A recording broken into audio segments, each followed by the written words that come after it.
Dalawang wanted high-value personalities na iniuugnay sa Communist Terrorist Group o CTG ang inaresto sa isinagawang joint law enforcement operation sa Cabuyao City sa Laguna ngayong araw. Kinilala ng 203rd Infantry Brigade ang isa sa mga naaresto na si Binay Serrano alias Samay na umunoy miyembro ng CTG na kumikilos sa Mindoro. Naaresto si Serrano sa bisa ng warrant of arrest para sa kasong murder. Kasama rin sa inaresto si Cristina Pasion, isang Filipino-American o American citizen na iniuugnay rin ng militar sa CTG. Ayon sa 203rd Infantry Brigade, si Pasion ang sinasabing kasama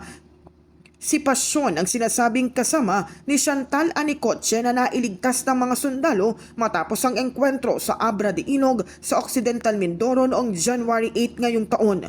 Isinagawang operasyon ng Regional Mobile Force Battalion 4A, 203rd Infantry Brigade, katuwang ang Bureau of Immigration, San Jose Municipal Police Station, Occidental Mindoro Police Provincial Office at PNP SWAT. Nauna nang nanawagan ng militar na palayain si Pasion matapos madiskubre ang mga sulat kamay na pinaniniwalaang mula sa kanya na nagpapakita umano ng matinding emotional distress habang nasa kabundukan. Nakatakda sanang bumalik sa US si Pasion noong March 14, ngunit hindi siya nakasakay sa kanyang flight. Patuloy namang isinasailalim sa kaukulang proseso ang dalawang naaresto. In the heart of changing lives, ako si Brigada Kath Austria ng 105.1 Brigada News sa FM Manila, the Music and News Authority.